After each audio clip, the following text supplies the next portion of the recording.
much, Alex, and also Bella and JB and the entire NYC Jewelry Week team for inviting me to speak with Lorraine, whose work has really shaped my cultural awareness in a way that I don't even think I told her. I remember being a teenager in Miami with my friends experimenting with leather-wrapped cuffs to emulate the armbands that she made for Erykah Badu's Mama's Gun tour, a bit of a personal reveal. And like me, I'm sure that many of you have seen her work in iconic performances and editorials from the last 20 years on figures like Beyonce, Common, Andre 3000, Zendaya, and many more. Lorraine was, of course, raised and residing in New York. She's identified as an artist since the first grade after winning a drawing competition, which I think says a lot about her journey as an artist. She taught herself to make jewelry in the mid-90s while studying illustration at FIT, Fashion Institute of Technology. And Lorraine became hooked after selling her first piece while working at a Brooklyn cafe. And since then, she's honed her craft, both designing and creating custom and open works that go beyond everyday life into the stage and back. Lorraine has had many muses since her mother, whose love for ornate pieces influenced her early on, including her friends and community of artists, some of whom we'll discuss later on. And her work is inspired by symbology and geometric shapes that enable her wearers to conduct and connect with their own beauty and power. So as you'll see, she's also adept at transforming materials in the body with an intuitive grace and a constant development of her technique. Lorraine, thank you for being with us today. We're excited to discuss your life and your career and a little bit about your retrospective. I know you have a talk dedicated to it later in the week, but we will need to dig in a little bit. We're looking forward to talking about how you've ended up here, your artistic process, influential pieces, techniques, and lessons for other artists. I think that we'll probably take questions maybe during and or at the end of the talk. So if anyone has burning questions as we're speaking, please feel free to put them in the chat, and we'll try to address them at some point, or maybe afterwards. So without further ado, Lorraine, it's time to chat. I'd love for you to start by telling us a bit more about your origin story and how you got to where we are today and what led you to pursue making jewelry. Thank you for having me, and thank all of the guests watching today. So, like you said earlier, I have been an artist since the first grade, and I grew up in a very creative environment. My dad was a master carpenter and electrician, and he also did collages. And my mom was a homemaker, but she was a gardener, and she baked cakes. She used to sell her cakes for $100 a pop, privately, word of mouth. And a great cook and just a consummate, homemaker. So, I was around creativity and music growing up.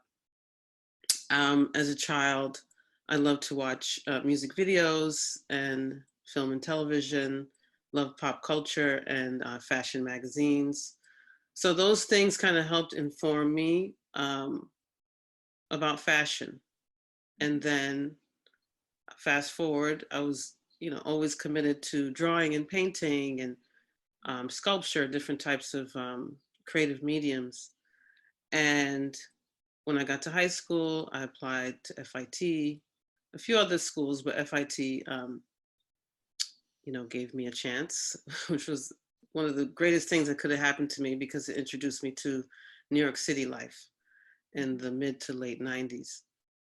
and studied illustration at FIT. During my junior year, I walked past a supply shop called Tohoshi in the city and felt compelled to walk in and fell in love with this new world that I got introduced to, the jewelry realm of, different beads and wires and shells and pliers and um, cutters. I said, you know what, let me give it a shot. I bought some materials and took it home and then started, tinkering around at the time. And next thing you know, making wire wrap rings. And at the time I had locks. So I would, make lock rings for myself and my friends who had locks, and just experimenting. It was one of those things that no one told me to do it. It just happened. It was almost like the ancestors spoke to me and whispered in my ear to walk in that store that day and just try it. Yeah. And next thing you know, metalsmithing follows, and leather work, and a chance meeting with some of the most magnificent artists on planet Earth. And here we are today. So there's so much more, but I hope that's a nice intro for everyone. Yeah, I think it's not unusual for visual artists to design jewelry and to be interested in adornment, and light and movement in the body. But I think it's unusual for visual artists to make the jump to metalsmithing and making their own work, and getting into the physicality of jewelry making and that particular engagement with creating these smaller individual pieces for the body. No, absolutely. I think in the realm of jewelry making, there's so many types of directions you can go in. There's jewelry design, where there's some designers that actually don't make anything.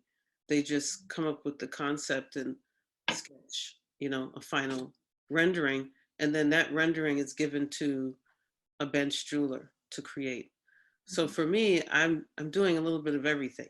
I'm coming up with the concept, I'm designing, I'm creating at the bench. I also partner at times with other artisans. So I'm doing a little bit of everything, and I couldn't be more grateful for that, to just have had the courage to just dive in and try it. I do believe that when you are a designer and you also can touch the materials and have a little bit of experience at the bench, it helps your designs in the end when you do communicate it to a production house. So I do urge all designers, if they can, experience the bench and, get a little experience with metalsmithing. You don't have to even make everything yourself, but when you know detail for yourself, when you can see it up close, it strengthens your designs in the end. I'm curious because we haven't talked about this, but you've referenced your mother's collection as influencing your interest in jewelry, and I would love for you to describe some of the pieces that influenced you. Oh, sure. This is exciting. And this is a piece that when we do future retrospective presentations, we'll get deeper. Yeah. But for me, as a child, I would go through my mother's jewelry box, and she didn't have a lot of jewelry. It was a very curated moment.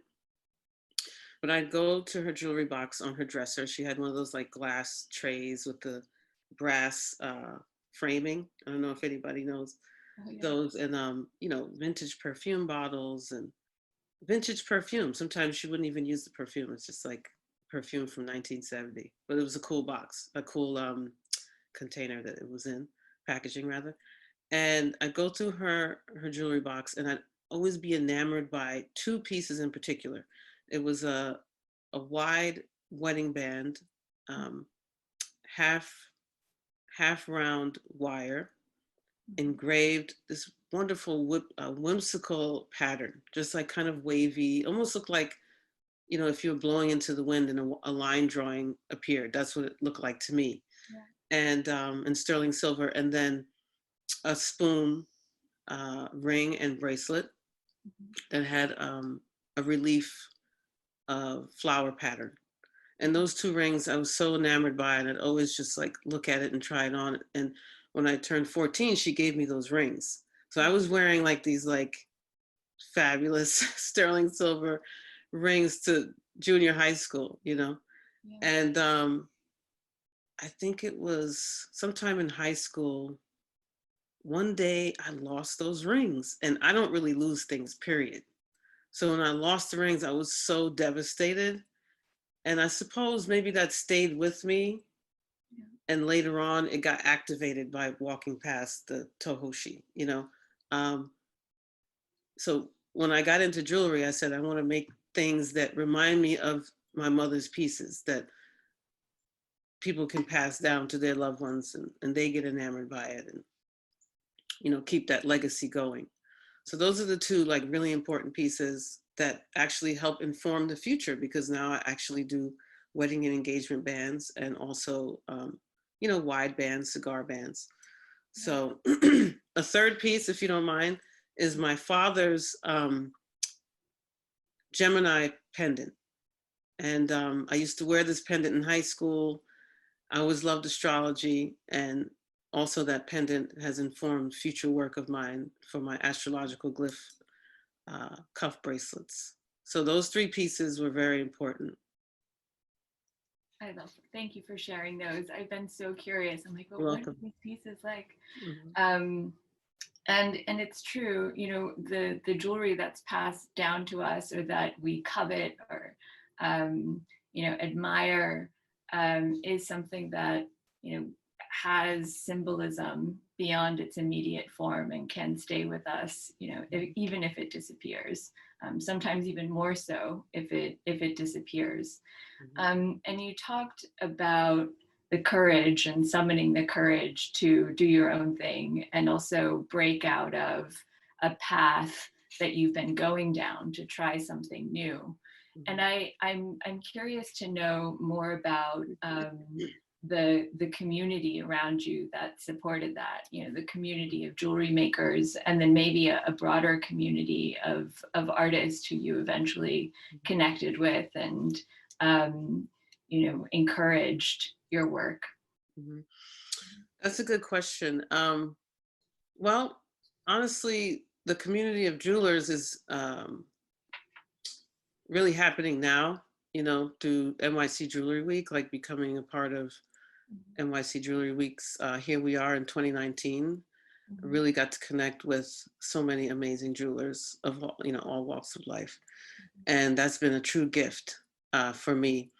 I would say coming up in my younger years as a designer, I didn't really have a community of jewelers. I mean, I knew some, but you know, I didn't have that community. My community was other kinds of artists, you know, fashion designers, makeup artists, filmmakers, writers, poets.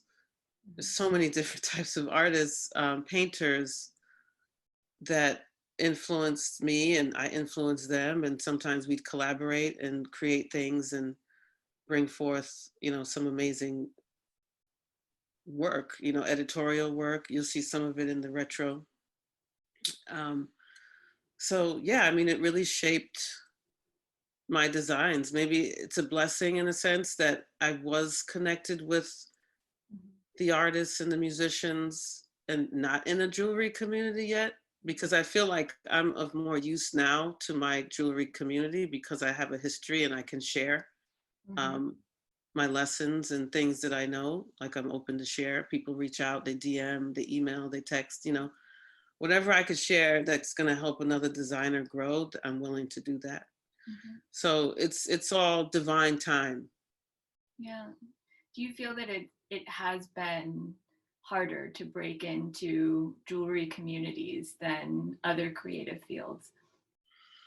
Definitely, because I feel like jewelry, I feel like just the industry of jewelry is, for one, it's a secret science, right? It's not something where it's easy to learn. You know, you have to be an apprentice or work somewhere, to get experience. When you do it on your own, you may not know what's working and what's not working. For me, what helped inform me to see what was working was people were wearing it and they were buying it, right? So that's what helped me.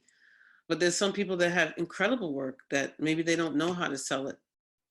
It doesn't mean that their work isn't good because they're not selling it. So it's all these different, educational pieces connected to this jewelry industry.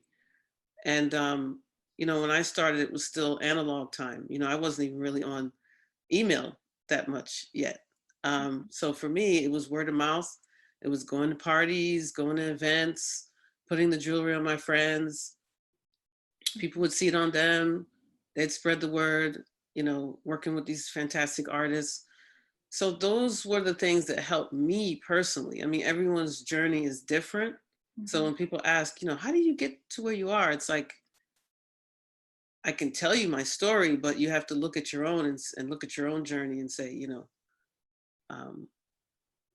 what's next for you? Yeah.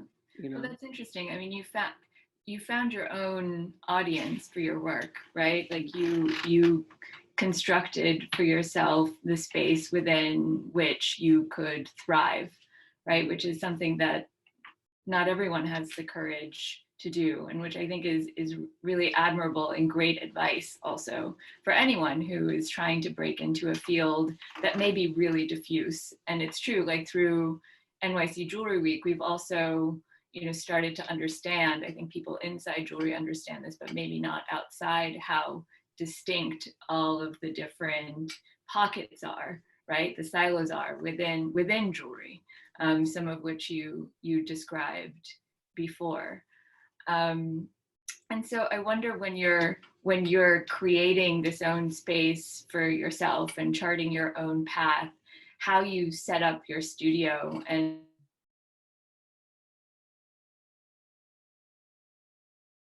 for us to looking at some pictures of your work, and starting to speak a little bit more about your evolution and technique.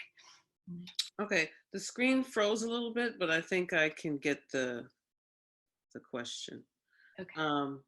So my studio, I have a bench, I have a torch, I have a flex shaft, I have different accessories, hammers, files, different things like that. I pretty much have a basic setup. It's very simple, and perhaps my simple setup, it helps challenge me to create impactful things with very simple materials. I love sheet metal. I love wire. I mean, wire is the base, in the metal part of my work. That's the first material I used. And I love that I can do so much with it. I was always enamored by high fashion magazines, looking at fine jewelry and just staring at it, and just saying, really not saying anything, not even realizing that that was going to be in my future, but I think seeing that quality, seeing my father and my mother like set up our home a certain way and seeing how they worked kind of got ingrained in my psyche. So now I transfer that into my work. There was a second part of the question I might have missed. So I answered the part about the setup in the studio. I wonder if it's changed over the last 20 years, or if you've continued to maintain a pretty straightforward setup, or if there are any tools that have been essential to you developing your technique. Oh, definitely. So, okay, I'm going to reveal that the first table I used to make jewelry in my space was actually my drawing drafters table, because that's the table I used when I did my drawing and illustration. Yeah. And it wasn't very successful. So it forced me to go out and get a small bench. So I had this small bench. I think I paid like $60 for it. It was used. It was rickety. The legs were metal, but I made it work. And I had the original the flex shaft that I still have and I still use. I've never had an issue with this flex shaft. I bought it in 1998 or 99. And I didn't have a torch yet. You know, I used like a small like Badger torch or something, which didn't have enough power.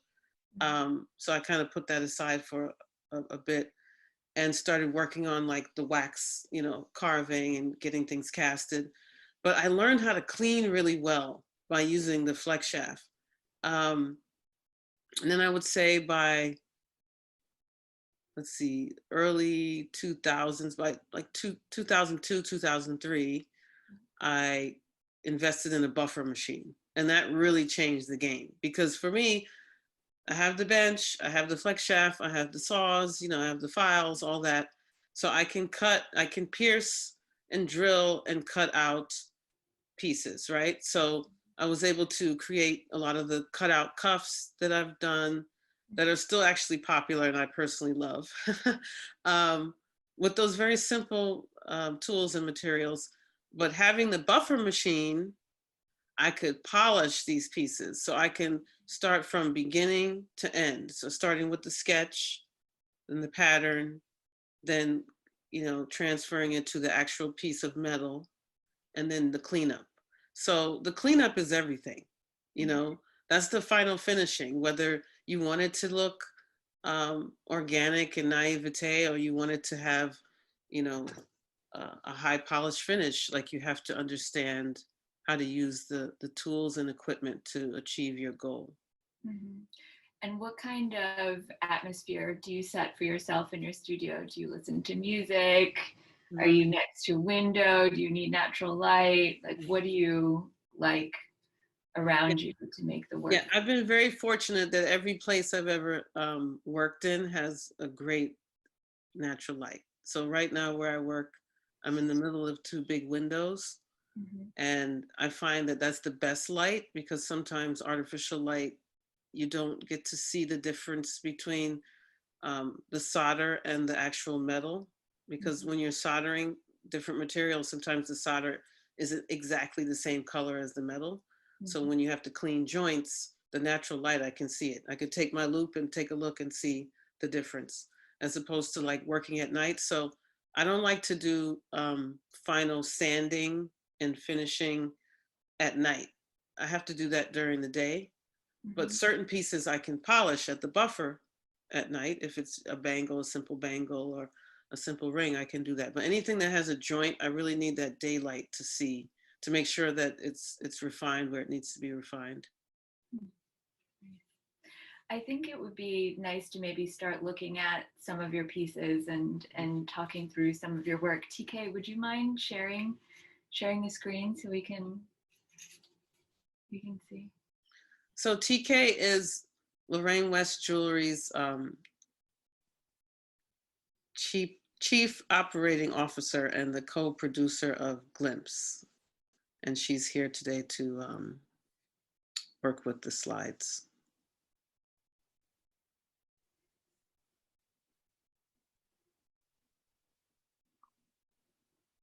Lorraine, when was this picture taken? This picture was taken a couple weeks ago. Yes, this image was taken by Alon Semick, and he is a fantastic fashion photographer as well as product photographer focused on jewelry.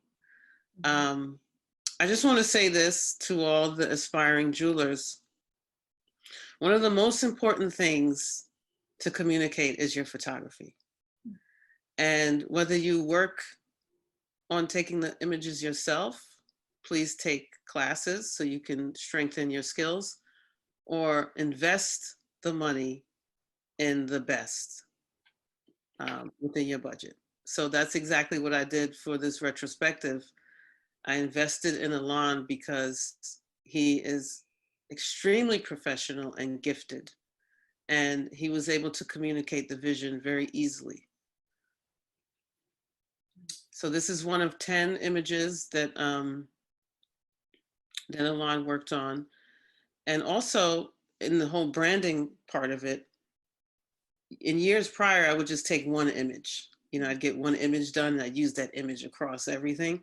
And then after a while, that image gets old. So even though I'm wearing pretty much the same thing in these 10 images, it's a different pose, it's a different vibe. So now I was able to say, okay, the New York Times gets this picture, Jewelry Week gets this picture, Lorraine West Glimpse gets this picture, and I can work it for a little bit of time until I plan the next shoot. I think that's really important advice and a detail that probably a lot of people don't think about when they're thinking about presenting their work for the first time or even over time. I think the next image is one of your early pieces, the Kaori shell ring. And I'd love for you to talk about this, but also maybe use it as a point of departure for your material evolution, because your early pieces were working with cowrie shells, leather, feather. They're a bit more organic feeling, and then you've evolved into precious metals and stones. And you can see in this ring really, such a direct interest in symbolic materials, right? Yeah, when, absolutely. this one was made in 1998, this ring? Correct. Yeah, so the Kaori is currency, it's a form of currency in Africa, or at least was, it might still be. And it's just gorgeous. I mean, it looks like the womb, the vagina. I mean, it's just an incredible material, just the look of it, the feel of it. It is delicate though. So in working with it, it was the first material in terms of like that's reminiscent of a stone, right? That I started sorting through, right? And when you work with gemstones, you sort through, to pick the one that connects to you the most and has the best quality. So with Kaori, I didn't just like pick up one and start. Like I would sort through the ones that I felt connected to, or the ones I felt were cut a certain way, because the bottom of the Kaori it's rounded as well. But sometimes when you get a Kaori, it's cut, at the bottom. And so I wanted it to lay a certain way, so it had to be kind of as level as possible on the bottom, just like a cabochon stone. That's a flat bottom stone. And then having those openings on the side, I was able to like latch on the metal and start the process of forming it around it. And I would also use a mandrel, a ring mandrel, and that's how I would form the shank. So the shank is the ring part of any ring. And I practiced for many, many hours, many days, many hours, until I was able to achieve this particular design. I love the bottom of it. If you go to the retro, you could see different views. But this informed the future without me knowing. It informed the future. And I'm just so grateful for this piece. I still have this piece. I still wear it. And then we have Soho. I used to go to Soho and sell my work on the corner. I tell you, I was a combination of outgoing and shy, right? So the moments where I was very shy, you wouldn't believe, or I didn't even believe I would go to the city. I remember one time my sister came to visit me, my older sister, Leslyn, and I said, take me to the city, on her way back to Long Island. And she was like, you are so crazy. You're gonna sell your work on the sidewalk. This is insane, But there's something about me that I always wanted to just make my own money. I just wanted to do this thing before I even knew what entrepreneur meant, what the definition was. So once I started developing more refinement in the leather and the beading work, I took to the streets and started selling. And I actually met so many people that I love, they love me, collaborators in the street that I still collaborate with, and some are in the retro. So I must have sold in the street, I guess, for a couple of years on and off, particularly in the fall. That was a good time for me. And then graduated to selling in different environments, but I still vend, I still sell. Can I ask Prior to COVID. if the if the conversations, like those direct conversations that you had with the people who are interested in buying and wearing your work, influenced the way you designed or redesigned pieces. Yeah. Oh, absolutely. You know, I don't think that all designers get an opportunity to connect with the customer, because if you're a designer that works for a company, you're in the office working, right? Or in the studio working. You're a bench jeweler, you're working, right? Mhm. So for me, it was like taking the work from the bench and the cutting table to the streets to connect with the customer. Yeah. So that was one of the greatest gifts I could give to myself and the business. Mhm. It's, you know, it was very nerve wracking at first, you know, because I was kind of shy, and Mhm. but also dealing with rejection, dealing with someone coming over and saying, "Oh, what's that?" or "That's too much money," or, you know, "I could do that myself," or "I can get it from here." You know, all these different comments you hear from people that approach your table, and it builds your strength. You know, it builds your resilience to know that, well, their opinions have nothing to do with me, and I'm here to connect to my customer, and my customer is going to connect with the work. Yeah, I think that's one of the most like interesting triangulations, let's say, of your work and your career. You know, is that there is an intention to connect with your audience and awareness of who is going to be wearing your work, alongside, you know, such a, a deep and profound interest in symbolism and in material significance and formal evolution, and then, you know, this grounding in technique, you know, where you are constantly developing your craft. You know, it comes out in your work so strongly. Mhm. Thank you. Um, yes, I mean, besides the fact that I had an experience with, you know, my parents being very creative, I also had like a traumatic experience happen. That's another topic for another time. But I think having certain experiences helps inform the work as well. You Mm-hmm. know, it's like whatever pain you have inside, you can transfer uh, into healing. So Mm-hmm. I believe that my work is very healing for me, and it's also healing for the wearer. Mm-hmm. So I'm like constantly thriving to heal myself, and I'm transferring that to the wearer. That's beautiful. Mm-hmm. So can you tell us a little bit about these leather pieces also, which Yes, we I'm love? so excited. Oh my goodness. Okay, listen, I sold on the street. I did get press when I was younger, you know, stylist pulled, but sometimes it would be like so tiny on the page you couldn't see it, right? Mhm. So I said, you know what? I want to honor these pieces that were so important.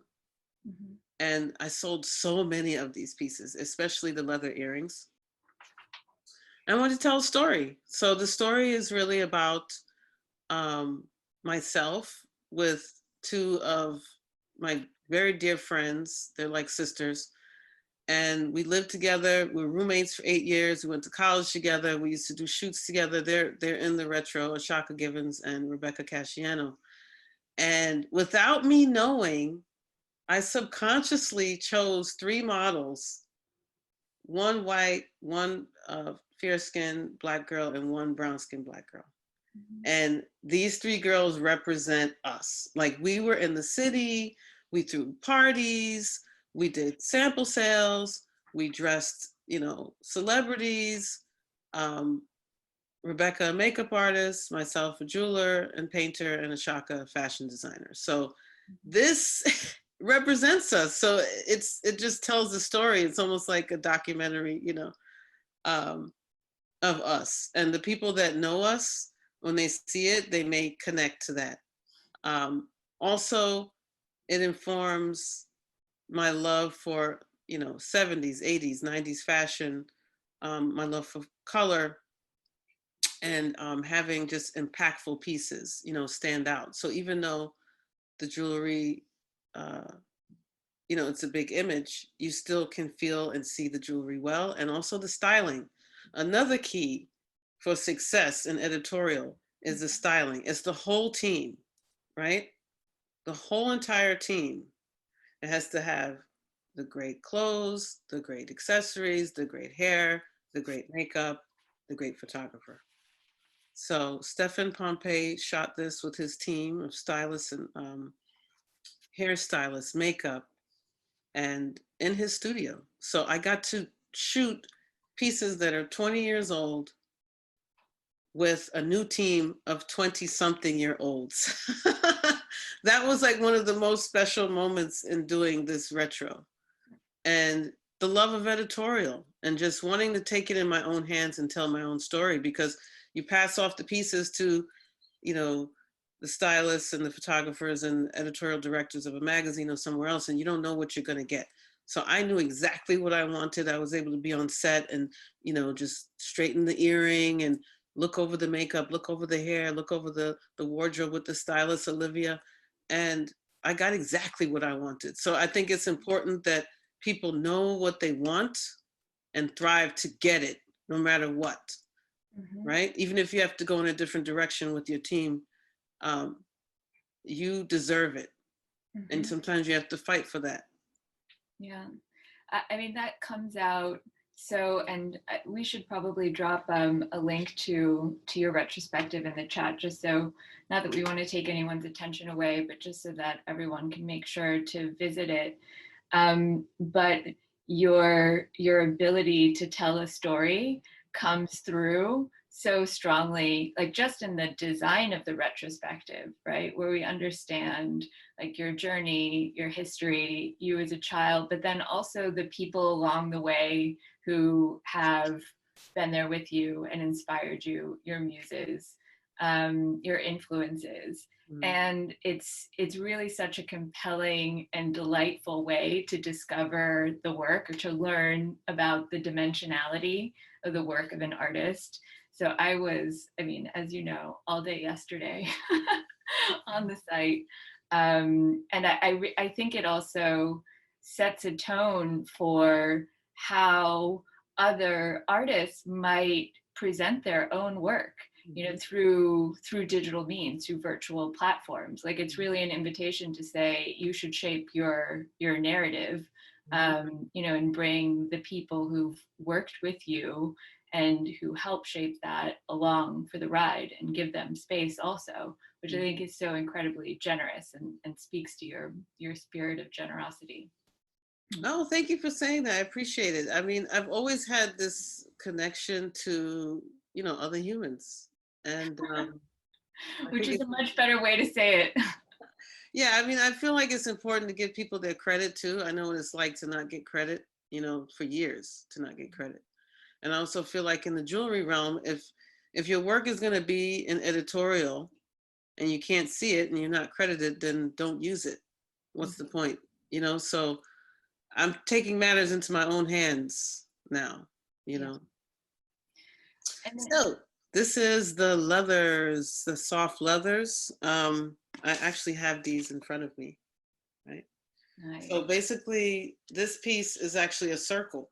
That's it. It's just a circle with some slits. And then you wrap it around and tie it.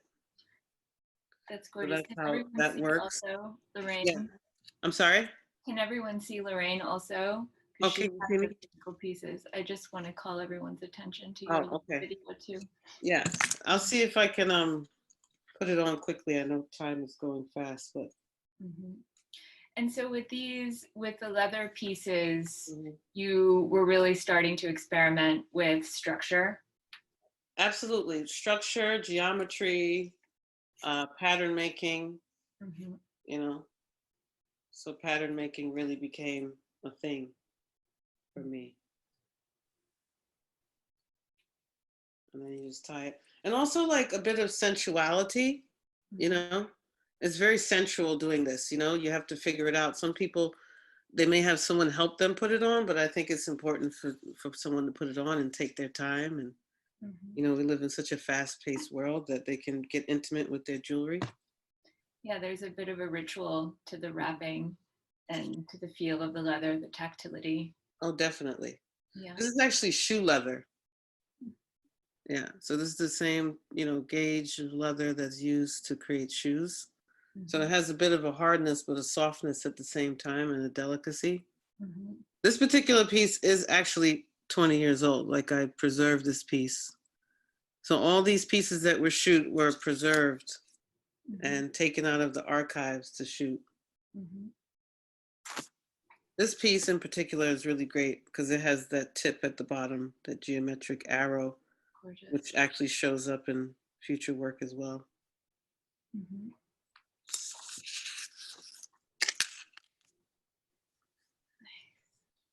Oh, these are some of my favorite pieces. Very exciting. Let me put my gloves on. Okay. So these are copper abyss cuffs, and they're inspired by the sea and the deep wonders underneath. So first we have just the plain one without the tassels on it, without the scales. And this cuff is easy to mold, once I put in all the indentions. So you could travel with it, just put it in your bag. And then when you're ready to put it on, you fold it back up. So this is a beautiful piece that actually was inspired by Erykah Badu. During her worldwide underground tour, she ordered several copper pieces. And these are some of the ones that I designed for my own personal collection. And these are the scales that represent, the connection to the sea life of fish. And even mermaid, like the thought of mermaids, like what would mermaids wear in the ocean? This is the type of jewelry that mermaids wear. I love that. Maybe next slide, TK. Oh, the scale earrings. Yeah. Abyss scale earrings. These were very, very popular when I carried them, and thinking about reissuing them next time in sterling and solid gold, but this is copper, polished copper. So another thing that I got to do with copper was elevate it. Copper is a metal, it's a very powerful metal, it can heal. But also because it tarnishes so quick, it's not, revered. It's not a fine metal, it's a base metal, but it's still a valuable metal, right? And, but when you polish it, it looks like rose gold. So if you take care of things and after you wear it and you wipe it down and you have a good polishing cloth, you can clean it and preserve that beautiful rose color. So this is a great piece. It's almost like a chime as well. Very exciting when you go out to a party, like it's, flying in the air. It's really cool.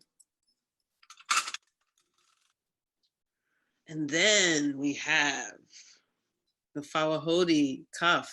That's the cuff, the cutout cuff that this beautiful model Naomi's wearing. Another image by Alon Semick for the Here We Are 2020 campaign. And the Fawahodi cuff, also another cuff that I designed for Erykah Badu for her New America Part 2 tour. The theme was freedom. So this is the Adinkra symbol for freedom and emancipation. And with Erykah and I, we've done a lot of cuffs together. So we want to continue that tradition of the long cuff, 6 inches or longer. And this cuff birthed the Chevron Cuff, which is one of our best-selling cuffs. And then this ring birthed the XL triangle ring. So all of these pieces came from one piece of metal. So the top is a small size and the bottom is the medium size. And then we have the XL triangle ring. So it's also a sustainable piece, Growing up, my mother always said, we can't afford to waste things because I had 5 other siblings. So that same principle kind of stays ingrained in me, that I don't want to waste and I want to utilize what I have and make it stretch.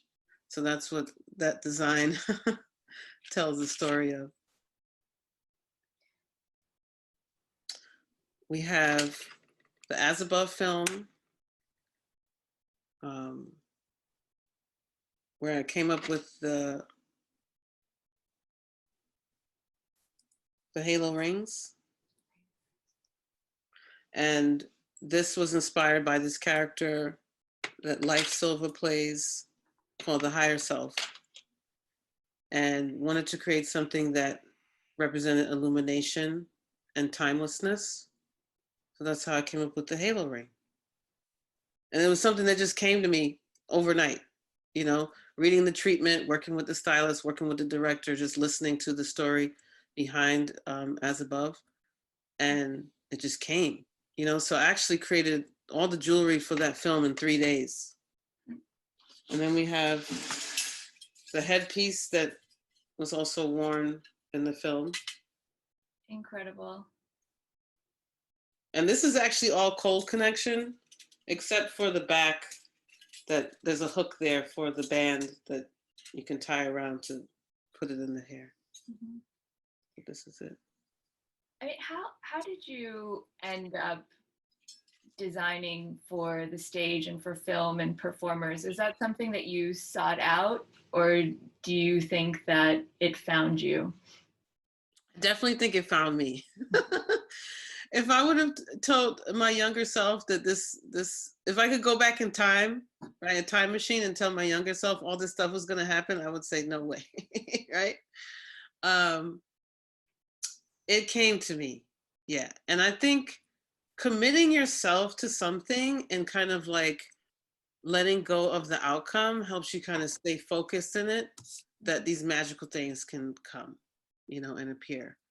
So meeting the artist at a young age and being younger and being more fearless, I guess, in a sense, was helpful.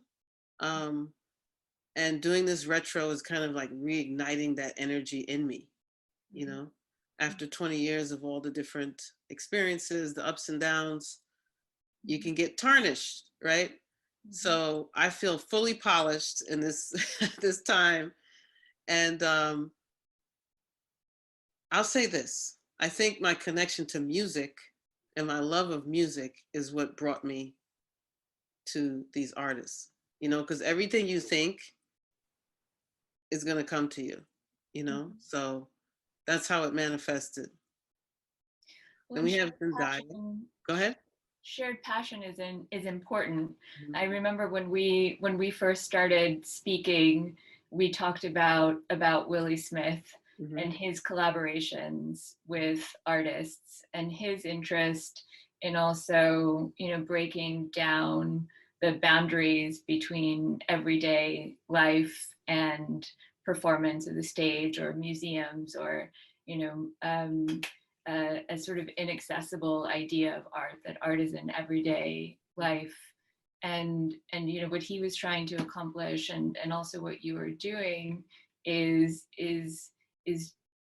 inviting everyone to be empowered by your own art, and to feel like, you know, walking down the street is like walking on a stage, mm-hmm. and, you know, creating these points of humanity between, you know, people who also seem superhuman through mm-hmm. their talents and ideas, and, you know, the superhuman elements of you know, people in their everyday lives, you know, that aren't typically as celebrated. And I think that's really beautiful in your work. Absolutely. Thank you so much. Mm-hmm. Yeah. So here we have Zendaya that is wearing the abstract palette earrings that actually came from the As Above film. I had made one side, that particular side, and then I made an ear cuff. So when I got a call from the stylist of As Above to style someone for the Tonys, mm-hmm. she said, can you make those earrings, make both sides? So I flipped them so it looks like a yin and a yang, and I made a cuff to match. And then Zarina, Beyonce's stylist, saw an image on my IG and sent me a DM saying she'd love to pull some pieces for Beyonce's next project. She didn't say what it was for. So that was a year ago, a little bit over a year ago. And the earrings made it on Beyonce and Black is King, which is pretty incredible.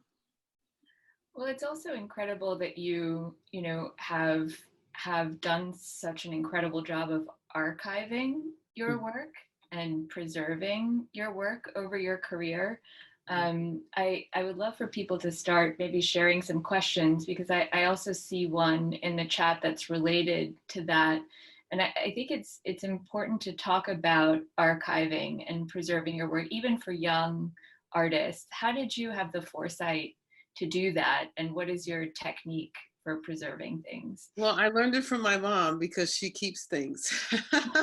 So she was like very clean and organized. I mean, she still is growing up. So I just kind of took that on. And then also, like, you know, going to art school, watching the professors, how they would, you know, put the drawings in those long tables and drawers. I just got enamored by keeping my work preserved. If I'm not wearing it, or if it's not hung up on the wall, it needs to be preserved. You know, I use acid-free paper and charcoal. Charcoal's also good. They sell charcoal sheets. You can get it at metalliferous.com. Just a sheet of charcoal you can put in your jewelry box, and the charcoal absorbs a lot of the fire scale that comes up in. Oh, fantastic. Yeah, so I love to preserve. You know, listen, we're only in this body for a little bit of time, you know, whether it's overnight or 100 years, that's not that long. So you need to preserve your work and leave a legacy. And that's the whole reason why I wanted to do a retrospective, because you're waiting on people to see you, right? And sometimes they don't see you, and it's nothing personal, you know? You have to see you, and you have to put your work out there and share it with the world. And then it starts, you know, moving around that way. So we have Erykah Badu. She's wearing the 9-inch wing cuffs. They're made out of brass, completely hand fabricated.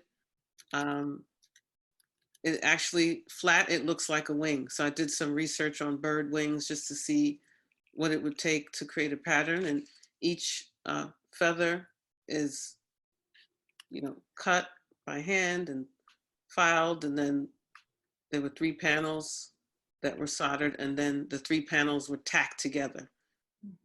Since the cuff is going to be closed, as long as it's tacked in about 6 places, nothing will, you know, won't disassemble. So this was definitely one of the most magnificent pieces that I've made, and a huge challenge, but this strengthened my soldering skills so much. I'm so grateful for this piece because of that. And also my pattern making skills. You know, originally the cuff was supposed to come out like this, right? And one of the things that Erykah had a concern with was, you know, will it hurt myself or hurt other people, because she likes to crowd surf. So what I did was I took that pattern and I just shifted it to the side like this so it can grab, and so the wings could kind of flare out. So this one is a bit fire scale because the owner of this cuff didn't want it high polished. And this was actually one of the first prototypes of row 1.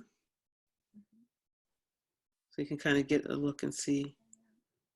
And the reason why I didn't do a wax version of this is because sometimes you need to do things with sheet metal so you can really see the steps, right? And sometimes when you're doing certain things in wax, you lose that. And it was too thin of a gauge to do in wax. So I just took that bold move and hand fabricated it. And I would do it again, hand fabricated. I think is the best way to communicate this idea and this design. These are fantastic. And it's, you know, it's another example of how you are thinking about the afterlife and the wearability of the piece, and, you know, the particular needs of the person who's going to wear it, even beyond, you know, the construction and the form. These are so gorgeous. And, you know, speaking of your manipulation of materials, we have one question from the audience around your use of leather. And considering the immense resources it takes to make the leather pieces, in terms of sourcing the leather, water, the lives of animals and people, working conditions, have you thought about transitioning to vegan leathers? Well, you know, currently I don't work in leather anymore. The leather work that I've done primarily was between the years of 98 to about 2005. And I still have some leather left that I've used to, you know, finish making or finish off the materials, or if it was a piece for, like, say, for instance, Queen Sugar, the series Queen Sugar, they ordered leather earrings. So I was able to go back to those same pieces of leather. That is one of the reasons why I stopped working with leather. Because of that, because I'm not always certain the sources that's, you know, used to create the leather. But I will say that many of my leather pieces actually came from scrap leather. So they came from other design houses that would donate or sell the scraps. So that was where the original pieces came from, was scrap. And if I suppose I would consider if it was to be a thing where I would, you know, want to scale it, but for now I'll just use what I have left over. And I hope that answers the question, but it is a good question. Well, we're just rounding the end of the talk, and I was hoping that TK could maybe stop sharing the screen on this image.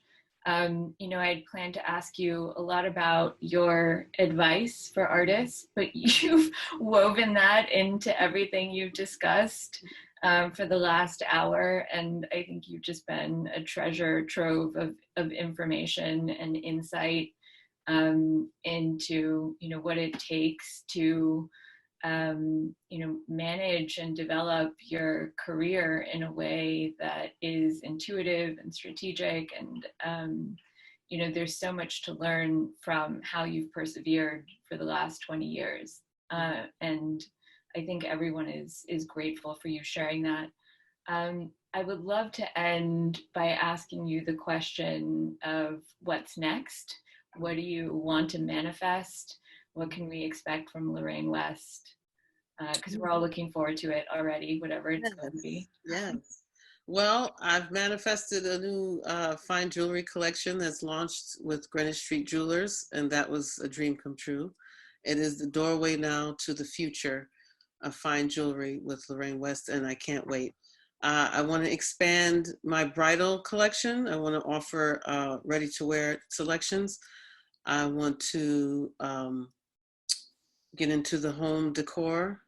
Nice. I want to translate some of my designs into tables and, you know, housewares, and create new designs. I would love to teach, you know, and just continue to create and build and scale. You know, I want to have like an impeccable operating system and continue to grow the business and grow my creativity. And I always say this when people ask me those questions. I always say, you know, I want to let also spirit and the universe kind of like bring those things to me that I don't even know I want to come, you know, because that's how this came to be. Like, if I didn't allow just an openness, we wouldn't be sitting here together. So it's good to have a plan, but also leave a little bit of wonder and whimsy and, you know, mystery to come into your life. Absolutely. And you've inspired us all, Lorraine. I mean, look at these comments in the chat. You can look at them later, but I think we're all incredibly appreciative of your time and your beauty and your talent. So thank you so much for sharing. Thank you. Thank you. Bye, everyone. Bye. Bye.